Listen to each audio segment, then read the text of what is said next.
Data de hoje, 11 de maio de 2020, às 17h04. Sou Raquel Rodrigues, professora da Universidade Estadual de Feira de Santana, do Departamento de Educação, e a entrevista faz parte do projeto de extensão LAMULE, Laboratório Multidisciplinar das Licenciaturas. O projeto é a formação de professores em Educação Física da UFES e a relação com a educação básica, contribuições do componente curricular estágio, que está articulado com a disciplina estágio curricular 4 do curso de Educação Física, que trata da educação física no ensino médio.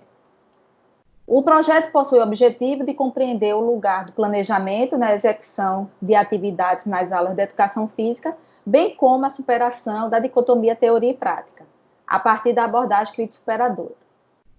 Quero agradecer à professora Andréa Meirelles pela disponibilidade em participar dessa entrevista e trazer um pouco da sua experiência do ensino médio para a escola pública. A Andréa possui graduação em Educação Física pela Universidade Federal de Viçosa, 1997. Atualmente é professora do Colégio Estadual Salobrinho, em Ilhéus, na Bahia, e professora do curso técnico de Dança e Companhia Risca, em Ilhéus, na Bahia. Mestranda do Programa de Pós-Graduação, Stricto Sensu, Formação de Professores da Educação Básica, PPGE, Mestrado Profissional em Educação, da Universidade Estadual de Santa Cruz, na Bahia. É membro do Grupo de Estudo e Pesquisa em Formação Humana e Educação Física e do Grupo de Estudo e Pesquisa em Movimentos Sociais, Diversidade e Educação do Campo. E tem experiência no ensino superior. Andréa, muito obrigada pela sua disponibilidade em socializar esse trabalho que você vem realizando no ensino médio. Obrigada, Raquel. É uma honra estar podendo contribuir e socializar o trabalho que eu realizo hoje na escola da Bahia, né? Na escola pública baiana com o ensino médio. É uma honra. Andréa, a primeira pergunta que eu coloco para você é: o que são atividades de natureza, atividades de aventura na natureza, e como são classificadas essas atividades? Então, inicialmente eu vou começar pela nomenclatura, né?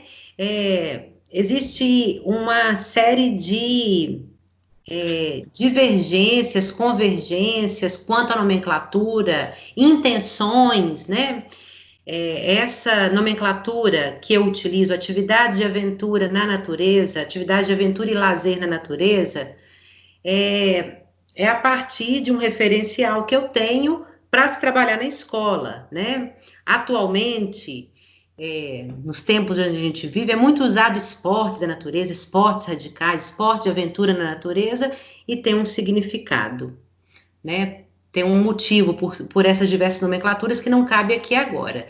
A que eu trabalho na escola, com o ensino médio, são atividades de aventura na natureza. E o que são essas atividades, né?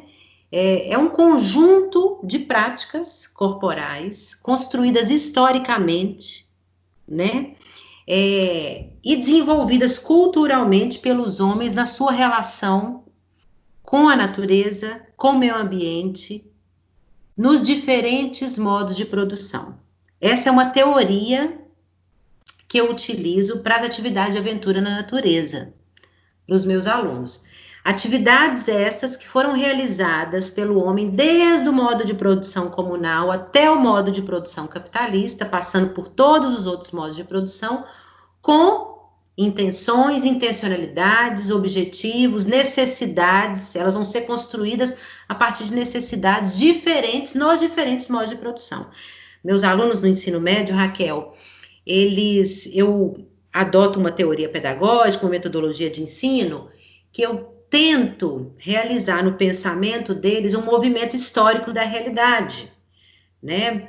Para que eles entendam que o que hoje é chamado de atividade de aventura na natureza, que nós nomeamos dessa maneira, em outros momentos da história não foram nomeados assim. Às vezes não foram nem nomeados. As pessoas andavam em árvores, as pessoas caminhavam, os homens nômades no modo de produção comunal, eles não faziam trilha. Eles caminhavam para procurar o seu alimento, né? Eles não nadavam crawl, não mergulhavam com uma prática de mergulho com fins de lazer. Eles mergulhavam para procurar peixe. Enfim, é fazê-los entender no pensamento que essas práticas, elas tiveram diferentes significados ao longo da história, né? E como que elas são classificadas hoje? Nós demos nome a isso hoje, mas isso sempre existiu. Homens sempre praticaram atividades na água, são as atividades aquáticas, terrestres e aéreas, né? Hoje a gente deu essa nomenclatura. Então, existe um conjunto de atividades que se faz na terra, um conjunto que se faz na água, um conjunto que se faz no ar. Na escola aqui onde eu trabalho, eu potencializo muito atividades na terra e trabalho com um conteúdo na água, que é o surf, que eu espero poder estar apresentando aqui para você. Então, elas são classificadas em 3, aquática, aérea e terrestre. Você traz um material interessante, dialogando com os alunos, essa articulação sobre a questão histórica, que é fundamental que eles possam entender que o homem ele se articula a partir de suas necessidades. Então, você falou a questão do pescar, então ele precisa ir para a água, ele precisa, a questão de ele ter acesso a determinados objetos que estavam acima do seu alcance, então ele teria que trepar enquanto um fundamento da ginástica, né? Então, é muito interessante você trazer todos esses elementos para ele poder entender que o homem, a humanidade construiu determinados temas da cultura corporal a partir de suas necessidades. Exatamente, né? Que isso, essa forma de dar aula, essa forma de veicular o conhecimento na escola, você bem sabe, está atrelada a uma metodologia de ensino, né? Uhum. Que a gente adota aqui, eu, no caso, adoto a metodologia crítico-superadora para poder trabalhar com as minhas aulas. E nesse caso, como podemos realizar atividades de aventura na natureza na escola pública? E quais são as atividades, você já apresentou algumas, mas assim, de deixar mais claro, quais são as atividades que você realiza, como é que você trabalha junto com os alunos do ensino médio? Então, como realizar, né, essas atividades na escola pública brasileira? Eu tenho uma formação há 25 anos atrás em educação física, sou formada, fiz licenciatura e bacharelado, e historicamente, a gente vem mudando isso nos últimos 20, 30 anos, a educação física trabalhou com alguns conteúdos hegemônicos dentro da escola, né? Como trabalhar essas atividades dentro da escola pública? A escola pública brasileira, ela nos oferece algumas condições com as suas particularidades. A escola que eu trabalho, né, ela me oferece muitas condições de trabalho, né? Condições de espaço físico, eu tenho apoio de gestão, eu tenho universidade circunvizinha à minha escola, e esse conjunto de elementos, somado a uma colega de trabalho que compactua da mesma perspectiva que eu, que me ajudou a montar o currículo junto da escola, um currículo com uma gama de conteúdos, onde os alunos passam ali o Fundamental 2 e o ensino médio, vivenciando uma gama de conteúdos, nos fazem trabalhar dentro da escola pública atividade de aventura na natureza. Existem diversas discussões aí, artigos, fazendo críticas, dificuldades em se trabalhar com esse conteúdo dentro da escola, porque necessita de equipamento, porque necessita de material, necessita de espaço. Eu não estou aqui duvidando disso, que isso nos ajudaria a ampliar a discussão do trabalho. Mas a falta de material, eu não posso me furtar pela falta de material de levar, por exemplo, aos meus alunos o conteúdo de surf. Eu trabalho surf na escola. Eu trabalho arvorismo na escola, né? O que me possibilita trabalhar o arvorismo? Então, uma escolha pedagógica me possibilitou, né? A teoria que eu adoto, não necessariamente o aluno precisa ir a um centro de arvorismo, vivenciar o arvorismo para saber de arvorismo, mas eu consigo fazer isso, porque eu tenho a Universidade de Santa Cruz que me possibilita, eu faço solicitação de ônibus junto à universidade que disponibiliza isso, né? Mas se eu não tivesse isso, eu ainda assim poderia trabalhar o arborismo dentro da escola, porque a teoria que eu adoto, né? Conforme eu explanei no começo, todas as invenções humanas, as práticas corporais humanas, são invenções históricas constituídas por homens, né, por culturas. E aí eu não posso, eu não vou negar isso ao meu aluno, porque eu não tenho uma praia, porque eu não tenho um ônibus para levar os meninos à praia. Eu consigo, na minha prática pedagógica, juntar as duas coisas. Então, eu trabalho atividade de aventura na natureza hoje numa escola pública baiana, levando conteúdos teórico-práticos para dentro da sala de aula e levando os alunos para vivenciarem. Eu consigo fazer isso. Né? Eu tenho 3 conteúdos que eu trabalho com ensino médio.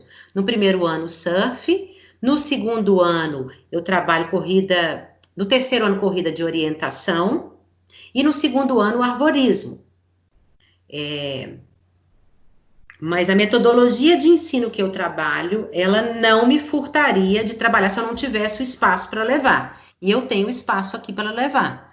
Então, é possível trabalhar dentro da escola pública brasileira, sim, a partir da perspectiva teórica que você adota, né? E que eu posso apresentar aqui, se você achar que cabe, tá? Como é que eu faço isso? Pegar um conteúdo e a gente mostrar isso, né? Sim, eu gostaria que você falasse, né? E aí, por exemplo, a questão de você trabalhar com surf. Surf, como é que você trabalha especificamente? Aonde é? Então, ó, o trabalho inicial, ele começa dentro da escola, né? A metodologia crítico-superadora, que é pautada numa teoria pedagógica, a pedagogia histórico-crítica, eu adoto momentos articulados de uma concepção metodológica dessa pedagogia para começar o trabalho na escola. Então, o ponto de partida é o que os alunos sabem sobre surf. Nós vivemos numa cidade de Ilhéus, onde estamos, a escola do bairro onde eu trabalho, ela é um pouco afastada, 30 quilômetros da praia. Quem de nós aqui conhece sobre surf, né? O que é o surf? E começo a perguntar para eles sobre isso. Alguém aqui surfa? Você não surfa? Ninguém aqui na sala surfa? Mas por que vocês vestem o surfwear? Todo mundo aqui tem uma bermuda de tectel. Outro dia a gente saiu, a gente veio para uma festa, todo mundo de bermuda de tectel. O que vocês conhecem um pouco? E eles falam, a partir dali eu lanço problematizações, né, relacionadas ao surf em diferentes momentos da vida do homem, e já começo a instrumentalizar, ouço problematizações que eles trazem, e ali eu começo a construir um processo de instrumentalização. Como é que se dá esse processo? Eu trabalho numa perspectiva de todo o conteúdo que eu levo, os meus alunos realizam em pensamento um movimento da realidade histórico, né? Então, surf, por exemplo. Vocês acham que o surf surgiu hoje? Era um cara que estava em casa, assim, sem fazer nada, doidão. Ô, velho, vamos ali inventar o surf. Não foi assim, né? O homem, desde que ele precisou se relacionar com a natureza para a sua sobrevivência, ele teve que achar alternativas. Então, o surf, eu vou contar a história do surf para eles, né? O surf nasceu, tem divergência, se foi no Havaí, se foi no Peru, se foi na Polinésia Francesa, mas foi ali nas ilhas do Pacífico. Aí eu trago um mapa, eu mostro que o Pacífico, onde é o Pacífico, né? Eu faço relação com a geografia. Então, toda essa região aqui, os caras estavam ali, há 3.000 anos antes de Cristo, fazendo o quê? Os caras estavam ali, velho, vão ali no shopping comprar uma bermuda de surfwear? Velho, vão ali surfar uma... Não, os caras estavam ali tentando achar comida para sobreviver, né? Lutando por terra. E nessa, aí eu vou contando para eles. Pegaram uma tábua, pegaram uma canoa, precisavam atravessar um recife para pescar um peixe, para buscar uma comida. E eles surfavam essas ondas para atravessar e para chegar no Recife e para voltar para o litoral. Então, a história, ela começou assim. Vocês acham que os caras hoje pegam prancha para ir no mar, para buscar peixe, não vai com prancha, vai com barco. E eram barcos parecidos com pranchas. Eu vou realizando esse movimento no pensamento, passando pela história do surf nos diferentes modos de produção, chegando na atualidade, no modo de produção capitalista, no mundo, no Brasil, né? Então eu faço... Como é que os alunos, como é que a gente trabalha isso? Eu apresento aulas expositivas, eu levo materiais, muitos vídeos, eu tenho muitos vídeos contando a história do surf, nesses momentos que eu estou te falando. Eu trabalho eu produzo muito material visual. Eu tenho aqui vários recortes que eu tenho alguns quadros, até dá para apresentar aqui, ó, da atualidade, ó. Ó, aqui tem um quadro de surf do Gabriel Medina, tá vendo, ó? Aqui tem quadro de surf com outro campeão atual. Eu tenho uns quadros na escola guardados, deixa eu mostrar aqui que estão. Ó, aqui, por exemplo, é da história do surf, ó. Não sei se está dando para ver. Histórico. Uhum. O histórico sobre o surf na Polinésia, com os havaianos, enfim.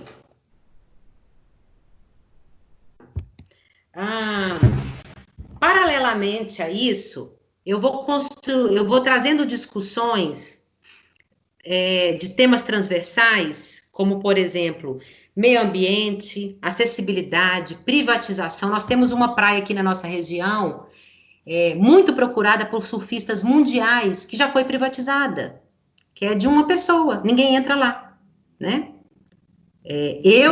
Na década de 90, eu vim na Bahia, eu sou mineira, eu vim na Bahia, eu entrei nessa praia, década de 90, 1997, hoje meus alunos não entram, né? Uma praia procurada mundialmente. Então, a gente vai fazendo essas discussões da mercantilização do surf, no atual modo de produção, da relação do surf com gênero. Nós temos uma surfista brasileira, Silvana Lima, surfou muito aqui na região, ela não é daqui, mas ela surfou muito aqui, ela se preparou aqui numa praia que nós temos aqui, que é a praia de Bequidó, e hoje ela é surfista mundial, só que a Silvana Lima é homossexual, ela não tem o estereótipo feminino da surfistinha loura, e ela não consegue patrocínio, muitas vezes por isso. Então, a gente faz toda essa discussão com eles, e, paralelamente a isso, eu vou preparando, trabalhando com eles a nossa ida à praia. Eu digo a eles que nós vamos experimentar surfar. Dizem que é uma das coisas mais deliciosas do mundo descer uma onda. Por que nós não vamos fazer isso, né? E aí a gente começa a se preparar para isso. Alguns deles relatam que não vão entrar na água porque não sabem nadar. E eu trabalho com a ideia do conteúdo refletido, assistido. Você não vai entrar, mas nós vamos assistir, nós vamos conversar com quem entrou. Eu busco mostrar para eles que não necessariamente precisa saber nadar, porque para você ficar em pé na onda, você pode ficar com água até no joelho, que o cara vai te colocar em pé numa prancha, com água no joelho, né? Então, eu tenho alunos que não sabiam nadar, que entram na água, na hora que veio os outros entrando, e que veio os professores ensinando, não sou eu que ensino, isso não me impede de levar conteúdos para a escola, eu trabalho com lutas, eu não sei nada de jiu-jitsu com relação à prática do jiu-jitsu, mas eu estudei o jiu-jitsu para dar aula para os meninos, então eu trabalho com muitos colaboradores, assim, professor de surf, quando a gente vai, é um professor aqui da região, um senhor muito antigo aqui, que vai com toda uma equipe de monitores junto comigo. Mas voltando na escola, eu vou fazendo todo esse trabalho com eles. Trabalho o Campeonato Mundial de Surf. É um campeonato muito interessante, é uma forma muito bacana de realizar campeonato. Então, os meus alunos, eles conseguem realizar esse campeonato depois de fazerem várias vezes, a gente treinar isso, mostrar para eles como é que funciona a lógica do campeonato mundial, que é por etapas, como que são realizadas cada etapa, como é que chama um jogo de surf, que é uma bateria. Eu percebo assim, sabe, Raquel, eu acredito muito nisso, o aluno sair da condição da ignorância, isso para mim é de uma riqueza, é emocionante, assim, para mim, sabe? Quando eu vejo, já no meio do conteúdo, a gente assistindo uma bateria de um campeonato, e ele já nomeando o nome da bateria, aquilo é a bateria, né, professora? Aquilo ali, enfim. ensino em sala de aula algumas manobras do surf, teoricamente, e a gente vai para a praia. Aí tem o dia de ir para a praia, né? Um dia, a gente passa o dia inteiro na praia. Tem toda uma equipe nesse dia tem toda uma equipe que te acompanha. Dentro da discussão de atividade de aventura na natureza, essas atividades, por serem de aventura, pressupõem risco, né? E um dos motivos que muitos professores não trabalham é pelo risco. E eu nunca acreditei nisso. Eu sou meio abusada também, assim. Sempre levei meus alunos para Rio. Em Minas tinha rio, a gente fazia canoagem. Mas eu vou toda estruturada. Ó, eu vou com mais 3 professores da escola, eu vou com cantineira. Esse professor, ele leva 6 monitores, só entra na água um monitor com um aluno, então eles ficam esperando.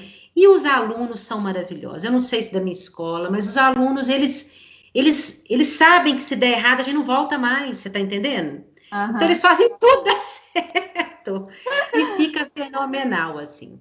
Então, nesse dia que a gente vai para a praia, a gente abre toda a discussão que a gente fazia lá.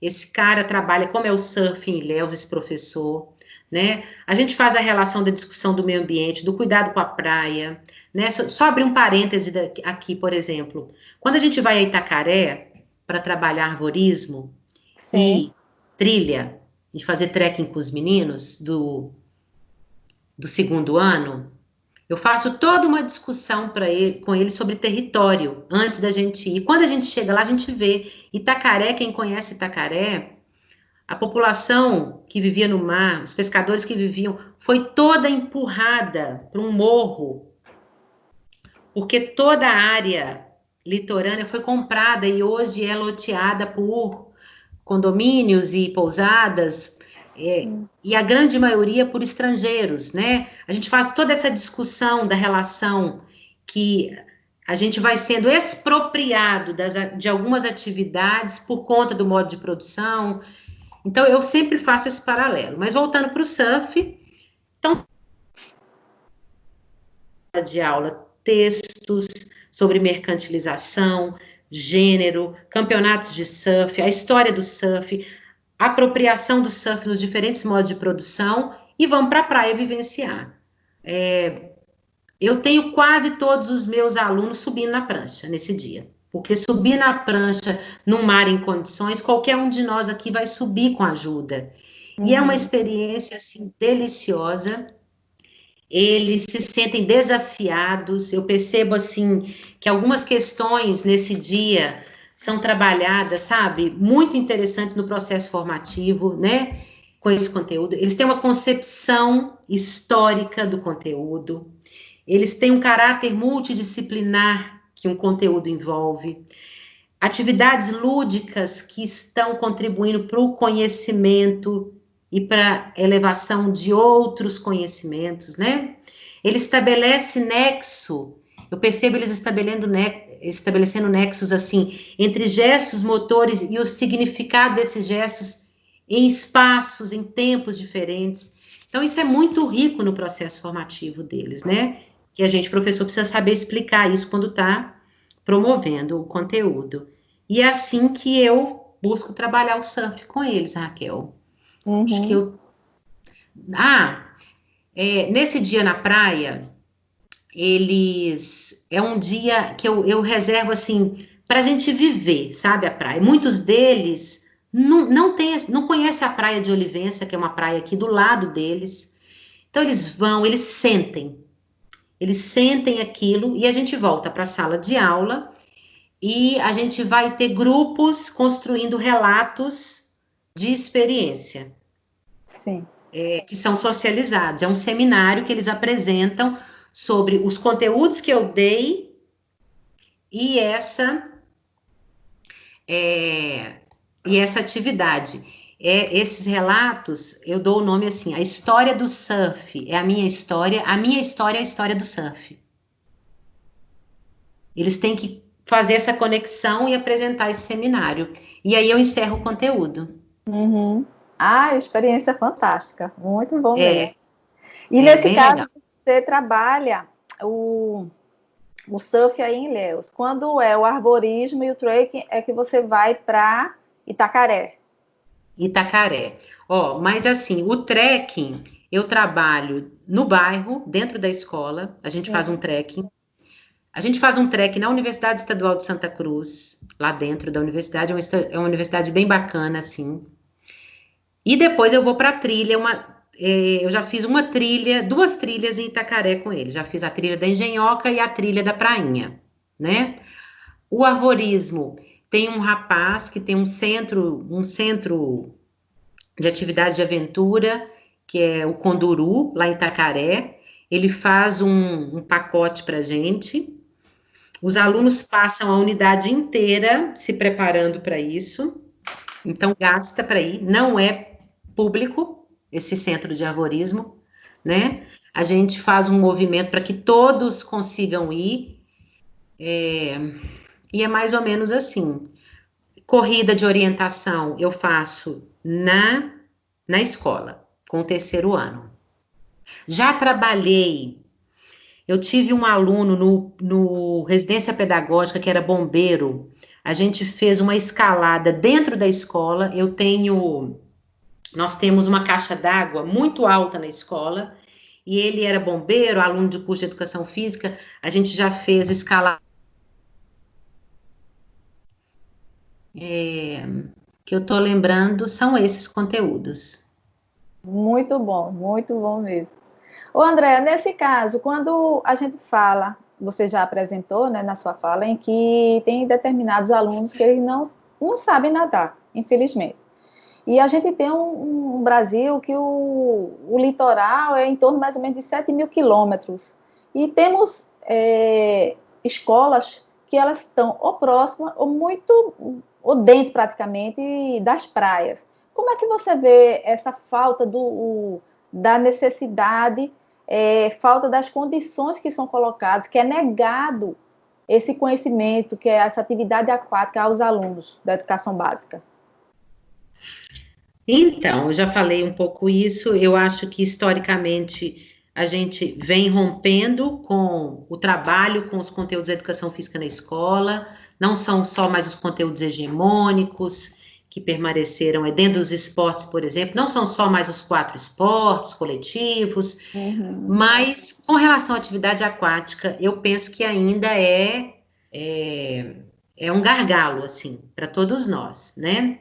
Você falou das praias, e nós temos rios, né? Do lado da escola onde eu trabalho tem um rio. Os meninos tomam banho no rio.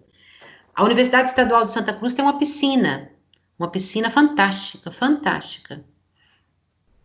Eu não me propus ainda trabalhar natação na escola. Eu trabalhei em 2014, se eu não me engano, 2015, 2014, Jogos Pan-Americanos. Nessa perspectiva da historicidade, né, eu apresentei para eles o conteúdo da natação, que a gente assistiu os Jogos Pan-Americanos. Cabeça, sabe, Raquel? A pior sensação que uma pessoa tem é da ignorância. Você está numa mesa, as pessoas estão ali falando do assunto, você não sabe nem o que é aquilo, né? Você está na frente da televisão, está assistindo algo que você não sabe nem o que é aquilo. A gente assistiu os jogos na escola, ia ter lá uma dinâmica lá na escola para isso. E eu resolvi apresentar os 4 estilos para eles. Eu queria que eles fossem para assistir as provas de natação, sabendo quais eram os estilos. Mostrei isso para eles e pronto. Mas não faço esse trabalho. E acho que não fazemos esse trabalho por alguns motivos, né? Pela falta de estrutura física dentro da escola, que impossibilita o aluno vivenciar e efetivamente aprender a nadar. Mas conheço 2 experiências em Minas Gerais de crianças que aprenderam a nadar no rio, em aulas de educação física. Um rio que tinha uma bacia muito calma, que fazia parte da zona rural, e as pessoas aprenderam a nadar ali. Pronto. Então, a gente tem uma dificuldade, a gente tem receio, tem medo de levar os meninos para a praia, né? Para poderem vivenciar. Então, eu acho que esses 2 motivos, assim, a falta de espaço e o medo do professor, que esse medo está muito atrelado à falta de condições objetivas, Sim. né? Até dele mesmo, de não saber nadar, que saber nadar não significa saber ensinar. Eu trabalho com surf, eu não sei surfar, né? Eu reúno condições que vão... Meus alunos também não saem do conteúdo sabendo surfar. Eles subiram na prancha, percebe isso? Mas eles reúnem uma gama de conhecimentos sobre o surf que os fazem entender sobre o surf nessa conjuntura, que os fazem, inclusive, lutar para ter condições de acessar uma prancha de surf nessa conjuntura, caso interessem, né? Enfim, eu acho que é um gargalo, assim, as atividades aquáticas na educação física ainda. Estão atreladas até a piscina, dentro da escola, né? Ao professor ter conhecimento. E, às vezes, eu tenho, como eu tenho aqui, o mar do meu lado, né? Que possibilitou, não a natação, mas a prática do surf, por exemplo, para crianças, para adolescentes que não sabiam nadar, subiram na prancha, né? Isso não impediu de eu trabalhar um conteúdo aquático. Percebe isso? Não necessariamente saber nadar significa, ou ter condições para ensinar a nadar, significa que eu posso trabalhar um conteúdo aquático, no caso de atividade de aventura na natureza, na escola. Não sei se eu te respondi. Acho que é mais respondeu. Andréa, quando você fala sobre essa sua experiência na escola pública, é muito bom a gente observar que, como você falou, né, que a gente vai além dos esportes tradicionais, que é possível, sim, realizar atividades de forma diferenciadas, que as condições estejam colocadas, condições objetivas e subjetivas, nesse caso aí, que a escola dê condições, a articulação com a universidade é importante, a questão da formação, a formação continuada do professor, de buscar, de se apropriar. Esse material que você apresenta é um material rico de dizer, ó, é possível, sim, realizar atividades que sejam ricas para nossos alunos. Eu gostaria de agradecer essa sua experiência, socializando para nós. Muito obrigada. Raquel, eu também agradeço. Eu queria terminar falando uma coisa. Eu sou formada, eu formei em 1997, né? Então, eu tenho aí 23 anos de formada. O salto qualitativo que eu dei no meu processo, logo no começo da educação infantil, em espaços não escolares, fui para o ensino superior, trabalhei 10 anos no ensino superior. E hoje estou no ensino médio. É o meu lugar, é o ensino médio. Trabalhar com o ensino médio na educação pública. E o salto qualitativo que eu dei, então eu não sou uma menina que acabou de sair da universidade, cheia de ideias, cheia de, para muitos, utopias, né, que eu não vejo assim. Eu sou uma mulher já com uma estrada aí. O salto qualitativo que eu dei foi estudando teoria pedagógica, metodologia de ensino, que me sustenta para tentar seguir o meu caminho e adotar as minhas metodologias dentro de sala de aula. Eu queria registrar isso, porque isso é importantíssimo. Eu não aprendi a dar aula de surf na universidade. A universidade me deu elementos, mas se eu não continuasse estudando, né? Inclusive, não tive esse conteúdo. Formei em Minas Gerais, isso não fazia parte do currículo, década de 90, enfim. E não faz parte de muitos currículos, né? Eu tive que estudar sobre o surf para dar aula de surf. E fazer conexões, que aí é uma teoria pedagógica que me ensina isso, que é a pedagogia histórico-crítica. Queria deixar isso registrado aqui e agradecer. Obrigada, muito obrigada, viu? A você. Beijos. Tchau. Tchau.